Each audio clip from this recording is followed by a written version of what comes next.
So in the previous videos, we've looked at all the different ways in which KERDI board can be cut. In this video, we want to focus on how the boards can be bonded or glued together.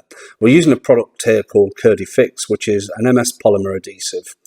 And this is a highly effective adhesive to use when bonding the boards together. There's various different techniques that you can apply. We'll just show you these over a series of very short videos. So as you can see, you can bond the edges, the faces, all the corners together.